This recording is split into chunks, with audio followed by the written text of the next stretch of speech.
നമസ്കാരം, ഭാരത് ലൈവിലേക്ക് സ്വാഗതം. റാപ്പർ വേടൻ ചർച്ചകളിൽ നിറഞ്ഞിട്ട് കുറേയധികം നാളുകളായി. റാപ്പർ വേടനെ ആരാധകർ നിരവധിയാണ്. സർക്കാർ തന്നെ വേടനെ പ്രൊമോട്ട് ചെയ്തുകൊണ്ടിരിക്കുകയായിരുന്നു. പീഡന പരാതി നിലനിൽക്കവേ തന്നെ സർക്കാരിന്റെ പരിപാടികളിൽ വേടൻ നേരിട്ട് വന്ന് പരിപാടി അവതരിപ്പിക്കുന്നു. അതിന് കാഴ്ചക്കാർ ഏറെ. എന്താണ്, ആൾക്കാർ ഇങ്ങനെ ഭ്രാന്തമായാണ് വേടനെ ആരാധിക്കുന്നത്. ഇതെല്ലാം അതിനി പി ആർ വർക്കാണോ എന്ന് എനിക്ക് അറിയില്ല കേട്ടോ. അപ്പൊ അതുകൊണ്ടാണ് ഞാൻ പി ആർ വർക്കാണോ എന്ന് അറിയില്ല എന്ന് പറഞ്ഞത് തന്നെ. കാരണം എനിക്കങ്ങനെ ഒരു ആരാധന ഇല്ല റാപ്പർ വേടനോട്. ഭ്രാന്തമായി ആൾക്കാർ പറയുന്ന രീതിയിലുള്ള ഭ്രാന്തമായ, കാരണം അയാളുടെ വാക്കുകളെല്ലാം അയാളത് ഒരു കച്ചവടവൽക്കരിക്കുന്നതാണ്. അതായത് ഒരു വിഭാഗം ജനങ്ങളുടെ വികാരത്തെ വിറ്റ് ജീവിക്കുന്നു എന്ന് എനിക്കൊരു തോന്നലുള്ളത് കൊണ്ടാണ്. അല്ലാതെ വേറെ ഉദ്ദേശമൊന്നുമില്ല അയാളോട് എനിക്ക് ആരാധന തോന്നാത്തതിന്. അതൊരു വിറ്റ് ജീവിക്കുകയാണ്. അയാൾ ഒരു കച്ചവടക്കാരനായിട്ടാണ് എനിക്ക് തോന്നുന്നത്. ഒരു സംഗീതക്കാരൻ എന്നതിലുപരി ഒരു കച്ചവടക്കാരൻ എന്നൊരു തോന്നലുള്ളതുകൊണ്ട് ഇപ്പോൾ പോലീസിന് പോലും വേടനെ സംരക്ഷിക്കാൻ പറ്റാത്ത രീതിയിൽ ലുക്കൌട്ട് നോട്ടീസ് വന്നിട്ടുണ്ട്. അപ്പൊ ഇപ്പോഴെങ്കിലും ഇനി വേടൻ പിടിയിലാവുന്നു. കേരളത്തിലെ പോലീസ് വേടൻ എല്ലാവിധ സഹായവും ചെയ്തു കൊടുത്തു മുങ്ങാൻ വേണ്ടിയിട്ട്. എന്താണ്, ഇതുവരെ കേരളത്തിലെ പോലീസ് ലുക്കൌട്ട് നോട്ടീസ് പുറത്തിറക്കാൻ സമയമില്ലായിരുന്നു എന്നുള്ളതാണ് ചോദ്യം. വേടൻ ആന്റിസിപ്പേറ്ററി ബെയിലുമായി ബന്ധപ്പെട്ട് ഹൈക്കോടതിയിലേക്ക് പോകുന്നു. ഹൈക്കോടതി ഈ ആന്റിസിപ്പേറ്ററി ബെയിൽ 18-ാം തീയതിക്കാണ് പരിഗണിക്കാൻ വേണ്ടി വെച്ചത്. അതായത് ഈ ബെയിൽ ഈ ജാമ്യാപേക്ഷ പരിശോധിച്ചതിന് ശേഷം കോടതി 1-ാം തീയതിക്ക് മുമ്പ് കൊടുത്ത ജാമ്യാപേക്ഷ 18-ാം തീയതിക്കാണ് കൊണ്ടുവച്ചത്. കാരണം കോടതിക്ക് മനസ്സിലായി 18-ാം തീയതി പരിശോധിക്കുക, അല്ലാണ്ട് ഏറ്റവും അടിയന്തരമായി പരിഗണിക്കേണ്ട ഒന്നല്ല എന്നുള്ളത് കൃത്യമായി കോടതിക്ക് മനസ്സിലായത് കൊണ്ടാണ് 18-ാം തീയതിയിലേക്ക് കേസ് മാറ്റിയത്. നോട്ട് ടു അറസ്റ്റ് എന്ന് പറയുന്ന ഒരു വാചകം കോടതിയുടെ ഭാഗത്ത് നിന്ന് ഉണ്ടായിട്ടില്ല. നമ്മൾ അതും കൂടി പ്രത്യേകം ശ്രദ്ധിക്കണം. നമ്മൾ സാധാരണ ആന്റിസിപ്പേറ്ററി ബെയിൽ കൊടുക്കുമ്പോൾ വക്കീൽ പറയും ജാമ്യാപേക്ഷ പരിഗണിക്കുന്നത് വരെ നോട്ട് ടു അറസ്റ്റ് എന്ന് പറഞ്ഞൊരു ഇത് വേണം എന്ന് പറയുമ്പോൾ ജഡ്ജ് അത് പരിഗണിക്കാറുണ്ട് സ്വാഭാവികമായിട്ടും. ഈ ആന്റിസിപ്പേറ്ററി ബെയിൽ പരിഗണിക്കട്ടെ എന്ന് പറയും. പക്ഷെ ഇതിൽ നോട്ട് ടു അറസ്റ്റ് വന്നിട്ടില്ല. അതായത് ഹൈക്കോടതി വ്യക്തമായി പറഞ്ഞിരിക്കുന്നു, നിങ്ങൾക്ക് പിടിക്കാൻ പറ്റുമെങ്കിൽ നിങ്ങൾ പിടിച്ചോളൂ, അറസ്റ്റ് ചെയ്തോളൂ എന്നുള്ളതാണ് ഹൈക്കോടതി പറഞ്ഞത്. സമയം കൊടുത്തിരിക്കുന്നു. പോലീസ് കാത്തിരിക്കുകയാണോ വേടൻ സ്വയം വന്ന് കീഴടങ്ങും എന്ന് പറഞ്ഞിട്ട്? അല്ല, അത് കോടതി ഇങ്ങനെ പറഞ്ഞു. അപ്പൊ തന്നെ പോലീസ് എന്ത് ചെയ്തിട്ടുണ്ട്, വേടാ മുങ്ങിക്കോളൂ എന്ന് പറഞ്ഞുകൊണ്ട് 3-4 ദിവസം വേടനെ കാണുന്നില്ല. വേടൻ എവിടെ? അന്ന് ആ കുട്ടികൾ ചോദിച്ച പോലെ വേടൻ എവിടെ? വേടൻ പോലീസിന്റെ കാലിനിടയിൽ തന്നെ ഉണ്ട്.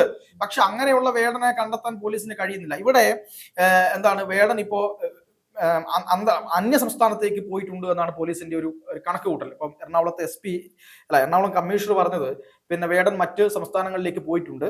അപ്പോൾ അവിടത്തേക്ക് 2 സംഘങ്ങളായി തിരിഞ്ഞുകൊണ്ട് അന്യ സംസ്ഥാനങ്ങളിലേക്ക് കേന്ദ്രീകരിക്കാനാണ് ഇപ്പൊ പോലീസ് തീരുമാനിച്ചിരിക്കുന്നത് എന്നാണ് എറണാകുളം കമ്മീഷണർ പറഞ്ഞിട്ടുള്ളത്, കൊച്ചി സിറ്റി പോലീസ് കമ്മീഷണർ. അപ്പോ അങ്ങനെ പറയുമ്പോഴും എവിടെ വരെ ആയി അന്വേഷണം, എവിടെയാണ് വേടൻ ഉള്ളത്? അവസാനമാണ് പോലീസിന് മനസ്സിലാവുന്നത് വേടൻ വിദേശത്തേക്ക് കടക്കാനുള്ള സാധ്യതയുണ്ട്. പാസ്പോർട്ട് ഇവിടെ പോലീസ് സറണ്ടർ ചെയ്തിരിക്കുകയല്ലേ? അല്ല, ഈ വിദേശത്തേക്ക് ഏതെങ്കിലും വഴി കടന്നാൽ പ്രശ്നമാണ്. ഇപ്പൊ ജാമ്യാപേക്ഷ പരിഗണിക്കാത്തത് കൊണ്ട് തന്നെ പാസ്പോർട്ട് പിടിച്ചെടുത്തിട്ടില്ല എന്നാണ് ഞാൻ മനസ്സിലാക്കുന്നത്. അപ്പൊ ജാമ്യാപേക്ഷ പരിഗണിക്കുകയായിരുന്നെങ്കിൽ കോടതിയിൽ പാസ്പോർട്ട് സറണ്ടർ ചെയ്യേണ്ടി വരികയായിരുന്നു. പക്ഷെ അങ്ങനെ ചെയ്യാത്ത കാലത്തോളം വേടന്റെ കയ്യിൽ പാസ്പോർട്ട് ഉണ്ട്. അതുകൊണ്ട് തന്നെ വിദേശത്തേക്ക് കടക്കാനുള്ള ഒരു സാധ്യത മുന്നിൽ കണ്ടുകൊണ്ടാണ്, അങ്ങനെ കടന്നാൽ അത് പോലീസിന് വലിയ മാനക്കേട് ഉണ്ടാക്കും എന്നതിന്റെ അടിസ്ഥാനത്തിലാണ് ഇപ്പോ ഇന്ത്യ ഒന്നാകെ ഇപ്പോ ലുക്കൌട്ട് സർക്കുലർ പുറത്തിറക്കിയിരിക്കുന്നത്, കേരള പോലീസ് പുറത്തിറക്കിയിട്ടുള്ളത്. വേണമെന്ന് വിചാരിച്ചാൽ 48 മണിക്കൂറിനുള്ളിൽ വേടനെ പിടിക്കാൻ കേരള പോലീസിന് കഴിയും. ഗോവിന്ദച്ചാമിയെ കൃത്യമായി പോയി പിടിച്ച് ഇവിടെ എത്തിച്ചാണ് കേരളത്തിലെ പോലീസ്. അങ്ങനെയുള്ള പോലീസിനാണോ ഇത്രയും കാര്യമായി അറിയപ്പെടുന്ന ഒരു വേടനെ പോലുള്ള ഒരാളെ പിടിക്കാൻ പ്രയാസം? ഇത് കേരളത്തിലെ CPM വേടന് ചെയ്തു കൊടുക്കുന്ന സഹായമാണ്. വേടനെ ബ്രാൻഡ് അംബാസിഡർ ആയിട്ട് നിയമിച്ചു. വേടനെ ഈ പറയുന്ന താഴ്ന്ന വർഗത്തിന്റെ ഏറ്റവും ഉദാഹരണമാണ് എന്ന് പറഞ്ഞ് പൊക്കിക്കൊണ്ടുവന്ന ഒരാളെ പെട്ടെന്ന് താഴെ ഇടുക എന്ന് പറയുന്നത് CPM-നെ സംബന്ധിച്ചിടത്തോളം, LDF-നെ സംബന്ധിച്ചിടത്തോളം അതൊരു വലിയ പ്രശ്നമാണ്. ഇവർ പൊക്കിക്കൊണ്ടുവന്ന ചീട്ടുകൊട്ടാരം അങ്ങനെ തകരുമെന്നുള്ളത് കൊണ്ട് ഈ കോടതി പരിഗണിക്കുന്നത് വരെ വേടനെ സംരക്ഷിക്കുക എന്ന നിലപാടിലേക്കാണ് ഇവർ പോകുന്നത്. ഇപ്പോൾ വേടൻ ഏറ്റെടുത്തിട്ടുള്ള എല്ലാ സംഗീത പരിപാടികളും വേടൻ റദ്ദാക്കിയിട്ടുണ്ട്. ഈ പറഞ്ഞ ആളുകൾ, അതായത് സംഗീത പരിപാടികളുമായി ബന്ധപ്പെട്ട് തുക അടച്ച് ഗൾഫിൽ ഉൾപ്പെടെ വേടന് പ്രോഗ്രാം ഉണ്ടായിരുന്നു. ആ പ്രോഗ്രാംസ് മുഴുവൻ ഇപ്പോൾ റദ്ദാക്കിയതായിട്ടാണ് നമ്മൾ കാണുന്നത്. അങ്ങനെ കാണുമ്പോൾ തന്നെ നമുക്ക് മനസ്സിലാക്കാം ഇതിൽ വേടന് ധൈര്യമില്ല. ഞാൻ തെറ്റ് ചെയ്തിട്ടില്ല എന്നാണെങ്കിൽ വേടന് പോലീസിന്റെ മുന്നിൽ വന്ന് ഹാജരാവാം. പോലീസിന്റെ മുന്നിൽ വന്ന് ഹാജരായി ചോദ്യം ചെയ്യലിന് ഹാജരാവാം. ഇനി അറസ്റ്റ് ചെയ്യുകയാണെങ്കിൽ തന്നെ കാര്യമായ തെളിവില്ലെങ്കിൽ പെട്ടെന്ന് ജാമ്യം കിട്ടും. എന്നിട്ട് കോടതിയിൽ ഫൈറ്റ് ചെയ്യാലോ. പക്ഷേ കാരണം ഇപ്പൊ പല പീഡന പരാതികളിലും വ്യാജ പീഡന പരാതികളെ കോടതികൾ തന്നെ അതിനെ വിമർശിച്ചിട്ടുമുണ്ട്. ഇത്തരം വ്യാജ പരാതികളുമായി വന്നാൽ അത് കോടതിയിൽ നിലനിൽക്കില്ല എന്ന് പല കോടതികളും അത് വ്യക്തമാക്കിയിട്ടുണ്ട്. അതുകൊണ്ട് വേടന്റെ ഭാഗത്ത് ന്യായമുണ്ടെങ്കിൽ അത് തീർച്ചയായും വേടൻ അത് തെളിയിക്കാവുന്നതല്ലേ ഉള്ളൂ. പക്ഷെ അതല്ലല്ലോ ഇവിടെ നടക്കുന്നത്. പിന്നെ ആളുകളെല്ലാം പറയുന്നത് വിവാഹ വാഗ്ദാനം നൽകി പീഡിപ്പിച്ചു. ഇതെങ്ങനെയാണ് ശരിയാവുക? സുപ്രീം കോടതിയുടെ പുതിയൊരു നോട്ട് വന്നിട്ടുണ്ട്. അതായത് വിവാഹ വാഗ്ദാനം നൽകി സമ്മതത്തോടെ ലൈംഗിക ബന്ധത്തിൽ ഏർപ്പെട്ടാൽ അത് പീഡനമല്ല എന്ന് ഒരു കാര്യം വന്നിട്ടുണ്ട്. ശരിയാണ്. പക്ഷെ ഇവിടത്തെ കേസ് അതല്ലല്ലോ.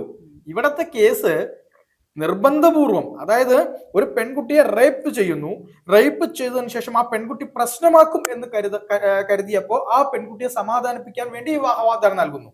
പക്ഷെ വേടനുമായി അടുത്ത ചില ആൾക്കാർ പറയുന്നത് അങ്ങനെ അല്ല, പെൺകുട്ടി ഇനിഷ്യേറ്റ് ചെയ്ത് വേടനെ ഇത്തരം ബന്ധത്തിൽ ഏർപ്പെടാൻ വേണ്ടി തന്നെയാണ് ക്ഷണിച്ചത് എന്ന് വേടനുമായി അടുത്ത ആൾക്കാർ പറഞ്ഞ് ഞാൻ കേട്ടിരുന്നു. പക്ഷെ അത് എത്രത്തോളം എങ്കിൽ ആ തെളിവുകൾ വേടന് ഇവിടെ കോടതിക്ക് മുന്നിൽ പ്രൊഡ്യൂസ് ചെയ്യാമല്ലോ. അല്ല, ഞാൻ ഈ കാര്യത്തിൽ മനസ്സിലാക്കുന്ന അനുസരിച്ച് ഈ പെൺകുട്ടിയോട് വേടൻ ഞാൻ കോഴിക്കോട്ടേക്ക് വരുന്നുണ്ട്, ഒന്ന് കാണണം എന്ന് പറഞ്ഞതുൾപ്പെടെയുള്ള മെസ്സേജുകൾ ഈ പെൺകുട്ടി പോലീസിന് കൃത്യമായി കൈമാറിയിട്ടുണ്ട്. ഈ എന്ത് കാര്യത്തിനാണ് തന്നെ കാണാൻ വരുന്നത് എന്നുൾപ്പെടെയുള്ള കാര്യങ്ങൾ, ഫേസ്ബുക്കുമായി ബന്ധപ്പെട്ട ഒരു വിഷയം സംസാരിക്കാൻ വേണ്ടിയിട്ടാണ് വരുന്നത് എന്നതുൾപ്പെടെയുള്ള കാര്യങ്ങൾ ഈ പെൺകുട്ടി പോലീസിന് കൈമാറിയിട്ടുണ്ട്.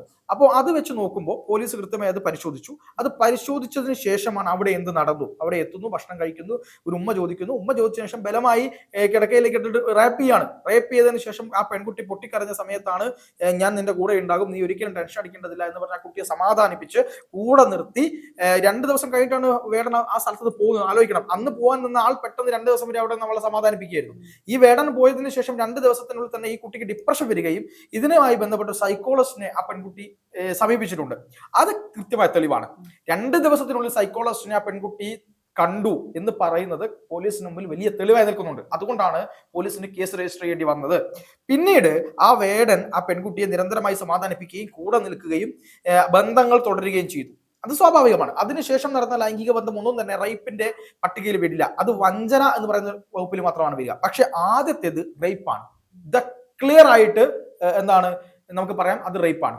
അതിനുശേഷമാണ് വിവാഹ വാഗ്ദാനം നൽകി പീഡിപ്പിക്കുന്നതും പീഡിപ്പിച്ച ശേഷം രക്ഷപ്പെടാൻ വേണ്ടി വിവാഹ വാഗ്ദാനം നൽകുന്നതും രണ്ടാണ്. ആ കാര്യം പലർക്കും അറിയില്ല. നമ്മുടെ മാധ്യമങ്ങൾ പോലും നേരെ തിരിച്ചാണ് കൊടുത്തത്. മാധ്യമങ്ങൾ പോലും വേടനെ സംരക്ഷിക്കാനുള്ള ഒരു നീക്കം എന്ന നിലയിൽ വിവാഹ വാഗ്ദാനം നൽകി തുടർച്ചയായി പീഡിപ്പിച്ചു എന്നൊക്കെയാണ് പറയുന്നത്. അങ്ങനെയല്ലല്ലോ സംഭവിച്ചത്. അത് ബാക്കിയുള്ള കേസുകളിലാണ്. ഏറ്റവും പ്രൈമറി ആയിട്ട് എടുത്ത കേസുണ്ട്. ഏറ്റവും ആദ്യം എടുത്ത കേസ് എന്ന് പറയുന്നത് വേടൻ പീഡിപ്പിച്ച ശേഷം വിവാഹ വാഗ്ദാനം നൽകി എന്ന കേസാണ് ഏറ്റവും മെയിൻ ആയിട്ട് നിൽക്കുന്നത്. അപ്പോൾ അത് വേടന്റെ അഡ്വക്കേറ്റ് തന്നെ കൃത്യമായിട്ട് പറഞ്ഞിട്ടുണ്ട്.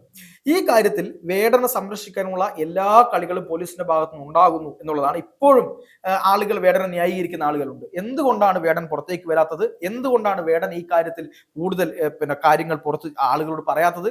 പ്രതികരിക്കാൻ പോലും പോലീസിന് കണ്ടെത്താൻ കഴിയാത്തത് എന്തുകൊണ്ടാണ്? അതെ, കേരള പോലീസിന് ഒരാളെ കണ്ടെത്താൻ കഴിയുന്നില്ല എന്ന് പറയുന്നത്, അതും വേടനെ പോലൊരാളെ, മറ്റുള്ളവർ പോട്ടെ, വേടനെ പോലൊരാളെ കണ്ടെത്താൻ കേരള പോലീസിന് കഴിയുന്നില്ല.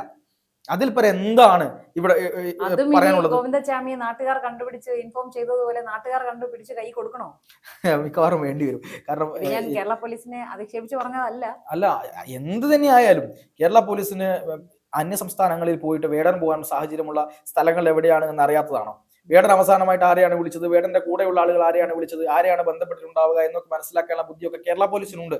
അല്ലെങ്കിൽ വേടൻ എവിടത്തം വരെ പോകാനുള്ള സാധ്യതയുണ്ട്. വേടനെ ഇന്ത്യയിലെ സ്റ്റേറ്റുകളിൽ പലയിടത്ത് വെച്ച് ആളുകൾ കണ്ടാലും വേടനെ തിരിച്ചറിയാനുള്ള രീതി ആളുകൾക്കുണ്ട്. അവർ കൃത്യമായി പോലീസിൽ വിവരം അറിയിക്കും. പക്ഷെ അങ്ങനെ കിട്ടിയ വിവരങ്ങൾ പോലും പോലീസ് മറച്ചു വെക്കുകയാണോ? എന്തുകൊണ്ടാണ് അന്വേഷിക്കാത്തത്? തുടങ്ങിയ കാര്യങ്ങളൊക്കെ അവിടെ നിൽക്കുന്നുണ്ട്. ഒന്നുമില്ല, ബാഹ്യ ഇടപെടലുകൾ ഇല്ല എങ്കിൽ നമ്മുടെ കേരള പോലീസ് സൂപ്പറാണ്. അതെ, കൃത്യമായി അന്വേഷണം നടത്തിയിരിക്കും. ആരാണോ കുറ്റക്കാർ അവരെ പിടിച്ചിരിക്കും.